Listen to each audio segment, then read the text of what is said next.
So வந்து நம்ம அண்ணனோட A to D பிசி ஃபேக்டரியில இருந்து வந்த பிசியை வந்து பார்த்தீங்கன்னா இப்போ நாங்கள் அசம்பிள் பண்ண போகிறோம். அன்ஃபார்ச்சுனேட்லி ஒரு சின்ன ப்ராப்ளமுங்க. சிசிடிவி அவர் வந்து 4 கேமரா 25,000 ரூபாய் சொல்றாங்க. ஏன் வாஸ் அந்த டே 1 பிளாக் எல்லாம் வரலன்னா ஏன்னா எல்லாத்தையும் டெலிட் பண்ணிட்டாரு சார்.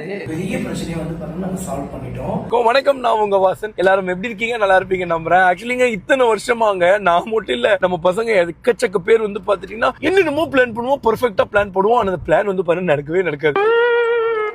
அதுக்கப்புறம் ஃபார்மிங் பண்ணணும்னு ஆசைப்பட்டோம். பட் என்ன பண்ணணும்னு ஆசைப்பட்டாலும் நம்மளோட யூடியூப் தான் வந்து பாத்தீங்கன்னா நம்மளோட பேஸ். அதே மாதிரி நாளைக்கு வந்து பாத்தீங்கன்னா இந்த யூடியூப்ல இருந்து பணம் வராம போயிட்டாலும் நான் வீடியோ போடாம இருப்பேன் கேட்டா கிடையாது. ஏன்னா நம்ம ரெண்டு பேர்த்தையும் கனெக்ட் பண்ணக்கூடிய இதே வந்து பாத்தீங்கன்னா நம்மளோட யூடியூப் தான். எனக்கு யூடியூப் பண்றதுன்னா ரொம்ப பிடிக்குங்க. நான் பைக் ஓட்டுறது எனக்கு எவ்வளவு பிடிக்குமோ அந்த அளவுக்கு வந்து பாத்தீங்கன்னா எனக்கு யூடியூப் சேனல் ரொம்ப பிடிக்கும். சோ வந்து நான் படம் நடிக்க போவேன். ஆனா அந்த டைம் பார்த்து வீடியோ பப்ளிஷ் பண்ணணும். சோ வந்து தமிழ் எடிட் பண்ணிட்டே இருப்பேன். சீன் ரெடி ஆயிடும், வர சொல்லுவாங்க. சீன் பேப்பர் டக்குன்னு படிச்சுட்டு அங்க போய் நடிப்பேன். இதுலயும் இன்கன்சிஸ்டன்சி அதுலயும் இன்கன்சிஸ்டன்சி சொல்லி போயிட்டு இருந்துச்சு. அதுக்கப்புறம் அதுக்கான வேலையை ஆரம்பிச்சவங்க இதுல நம்ம சக்கரவர்த்திங்கன்னா டக்கு டக்கு டக்கு டக்கு டக்குன்னு எல்லா வேலையும் ஆல்மோஸ்ட் முடிஞ்சிச்சு. இன்னைக்கு வந்து பாத்தீங்கன்னா டெம்பரரியா ஆபீஸ் செட்டப் பண்ணிருக்கோம் இல்லைங்க. அதோட செட்டப்ஸை இன்னும் கொஞ்சம் டெவலப் பண்ணி ஃபுல்லா கம்ப்ளீட் பண்ண போறோம். ரொம்ப ஹாப்பியா இருக்குங்க. எப்படியோ நமக்குன்னு ஒரு ஆபீஸ், பட் இன்னும் ஸ்டுடியோ போடல. நம்ம பசங்க நிறைய பேர் கேட்டிருந்தீங்க, வாசா சரி புது வீடு கட்டிட்டு இருக்கீங்க, அது கட்டி முடிக்க எப்படியும் ஒரு 6 மாசம் 8 மாசம் ஆயிடும். உங்க வீட்டை வந்து ஆபீஸ் ஹவுஸ் ஸ்டுடியோவும் மாத்த போறேன்னு சொல்லிட்டீங்க. அப்ப நீங்க எங்க வாசா போயிருப்பீங்க அப்படின்னு சொல்லி கேட்டீங்க.